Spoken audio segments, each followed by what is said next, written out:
Good morning, Oak Park. My name is Grace Burns, and welcome to the Axe. And I'm William Pellan. It's Friday, January 31st, and A-Day.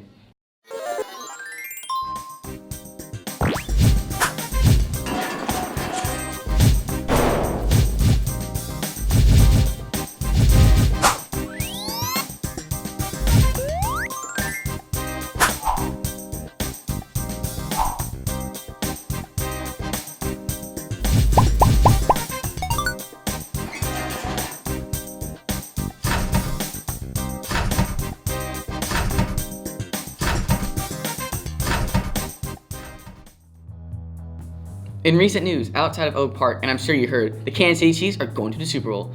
It's going to be Super Bowl 54, playing the San Francisco 49ers. The Texans and Chiefs were the most victorious franchise in AFL history, compiling of an 87-48-5 record from 1960 to 1969. Woo woo, Chiefs! It's literally crazy that we're going to the Super Bowl. Yeah. I just can't believe it. Like, do you know how crazy? 20 years at the bottom, and now we're here. If we win, and We win. We get day off school. Oh my gosh. Yeah. I'm literally so looking forward to that. It's going to be awesome. Patrick Mahomes is going to throw that perfect spiral. End zone touchdown, Kansas City Chiefs. Definitely. Actually, however, their victory on January 11th, 1970 remains the franchise's only Super Bowl title to date. This is why it's such a big deal for everybody that doesn't understand the team's history or the game of football. But still, I'm so excited. Oh man, I'm so pumped. In our own sports, let's take a look at this wrestling report from Annabella Pearson, Leah Beatty, and Kirsten Webb. I'm Lucas Hodker, and I'm a varsity wrestler. My season so far has gone very good. I'm currently 22-5, and I'm currently ranked number 6 in the state of Missouri. I really like how we're a family. We're all together. We're actually a team. I've gone to always smaller schools my whole life, so going to a bigger school took a while to get used to, but once I was in the wrestling room, it just felt like I was at home again, so it's going good so far. I think it's a really good way to get active. That's one really big benefit. And I don't know, it makes you feel really powerful, especially when you win. Pros, like I said, it makes you feel more powerful, but one con is eating that it's really bad. It just kind of depends what you want your weight class to be. Like sometimes you have to go down and lose 2 pounds in one night, and sometimes it's just not the healthiest. But for me, it just didn't really work out. I started off as just a volunteer assistant 3 years ago, and then was an assistant coach last year, and this is my first year as a head coach. We promote them to do it in the healthiest way possible, which is really just kind of a little bit of portion control and hard work. I mean, again, it goes into how we're grinding in that wrestling room. As long as they're eating somewhat right, the weight will handle itself.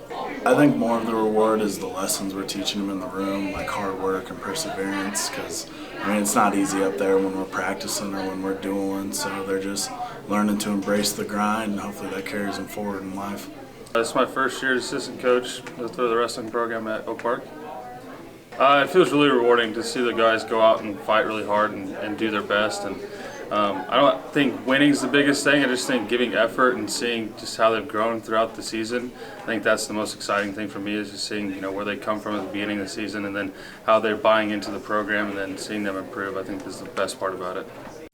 This has been Annabella Peterson and Leah Beatty And Kirsten Webb. reporting for the Axe. Man, that wrestling video does bring up some memories from freshman year when I wrestled. Yeah, wrestlers. They're Hats made of off to steel. wrestlers. Yeah. Wrestling's a tough sport. It is a tough sport. It's really energy draining. It's really a lot of commitment you got to put into, a lot of time, and props. I agree. Wrestling's tough. In academics, seniors can check your email from many district websites for college and scholarship opportunities. Let's check out this report from executive content producer Will Pellan to find out how to find those opportunities. Scholarships are an opportunity for you to make money for college without having to pay it back. So that's the wonderful thing about them. Scholarships are offered throughout the year, but most of the scholarships for our seniors are starting to happen just now, between now and April. So this is a great time to get involved. There are some scholarships for our 9th, 10th, and 11th graders, but the majority of scholarships come out are for seniors, getting them ready to go to college. And they pop up about every week, a whole big new set of them. The best thing for students to do to apply for scholarships or to know about them Well, I'd first suggest just check your email, because we try and send out emails telling you, here's how you can learn about them. But the other thing I'd say is go to the counseling website. And if you don't know how to get there, then come down to counseling, we'll show you. Because we do it electronically. It used to be they were all in a secret drawer and you'd have to go look for them, but now everything's digital. So you can apply for as many scholarships as you can by just going to the website and looking at the ones that fit you, because not all scholarships will fit you, and you can find the ones that would match your interests the best. Scholarships for everything you can think of: left-handed, being too tall, being too short. But there's most common scholarships are, they just want to see what you've done here at Oak Park. What's your record of leadership, or are you involved in things? Have you overcome hardships? So there's all kinds of scholarships, pretty much something for everyone. And if you just start looking through them, you'll find some that'll match you. A Plus is a scholarship offered by Oak Park. It's really a Missouri scholarship that you can get that gives you free college to community college. It gives you 2 free years of college. A lot of 4-year colleges also offer different scholarships, but it's basically for a 2-year college, a technical college, some community college within Missouri.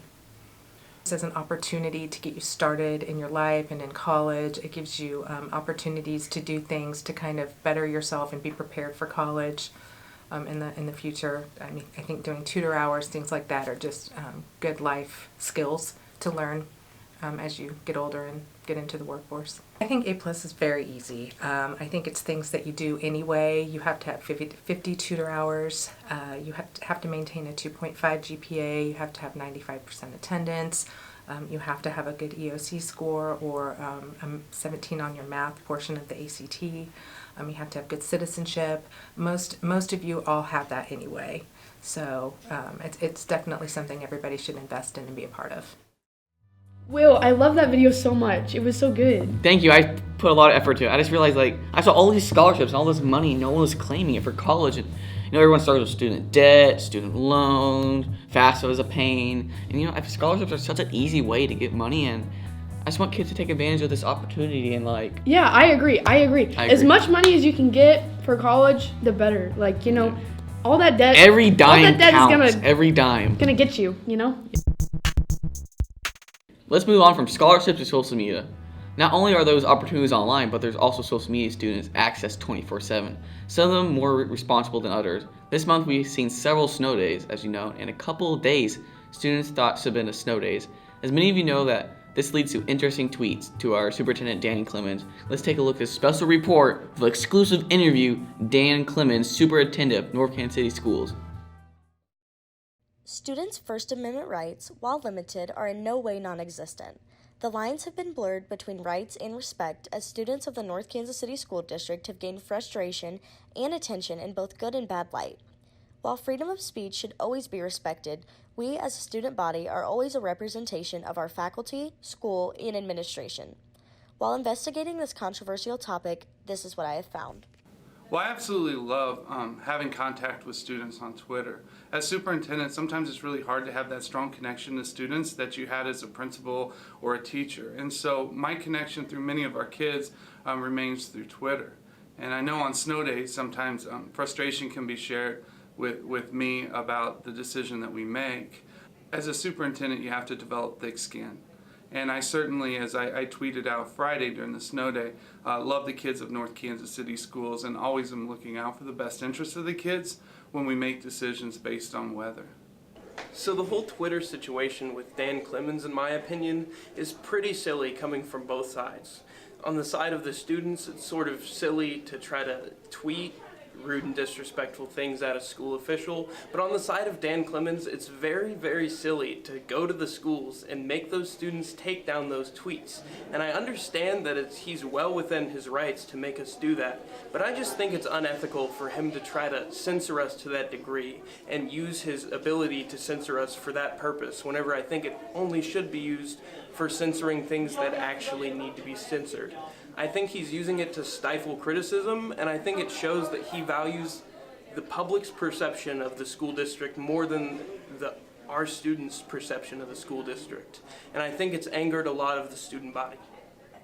I completely agree that students have First Amendment rights. I went and visited students throughout the district, not to violate their First Amendment rights, but to explain the situation of why I made the decision I made, just so that they would have a better understanding of my point of view, but not to limit what they say or what they think or what they do. I just think that sometimes it helps when you have that one-on-one communication with students about why you make decisions that you make, so that maybe moving forward they might have a better understanding.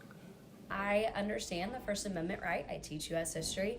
However, that does not give you the right to be outwardly disrespectful to adults and to a community leader. And I think there has to be a boundary. I understand you not wanting to risk your safety. I do. And I think student safety is something that should always be put in the forefront of every staff member's mind, every coach's mind.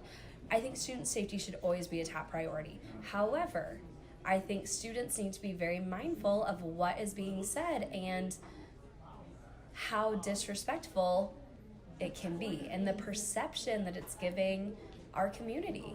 As an outsider right now, I would think that our students are very disrespectful to the adults within the district, solely based on Twitter alone. And I do not think that that is the perception that we want to give our community and to give anyone who would look at North Kansas City School District. I think that maybe we can find some middle ground, but I think that some people in specific have been a little bit, had an overreaction to what happened.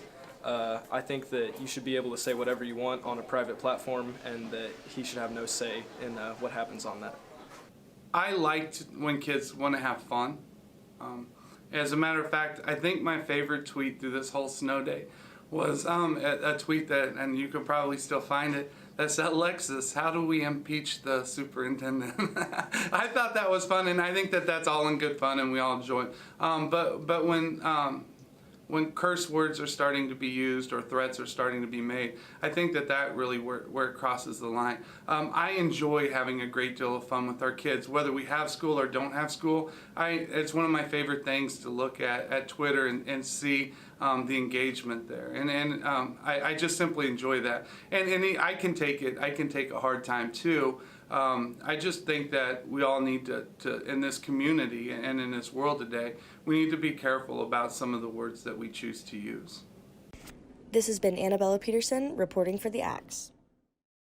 So we have been getting a lot of snow days, and there's been a lot of questionable days that we have snow. We had those 4 bus crashes. I think that we did not have enough snow days, but the thing is, if people at other jobs have to be there regardless, I don't know where the line is, because if students can't come to school because of the weather. And you gotta keep in mind the districts need to have a certain amount of minutes that we're in school to pass as and get us make sure the school's certified to be an education place. They have to have a certain amount of minutes, and that's why all this stress is on Dan Clements, because he just doesn't know what choice to make. And we just gotta be sympathetic for Dan Clements, because it's not easy being superintendent. Can you be superintendent? You definitely Superintendent not. Grace Burns. Yeah, I could never see that. We can't see that at all. Yeah. Never ever. Yeah. Thank you so much for watching Oak Park. Remember to be ready, responsible, and respectful. It's the Oak Park way. I'm Grace Burns. And I'm William Pellan, signing up for all CRTX. Don't have a good day, Oak Park. Have a great day. And let's cross those fingers for that Victory Sunday. Yes! Go Chiefs! Oh my gosh, let's go!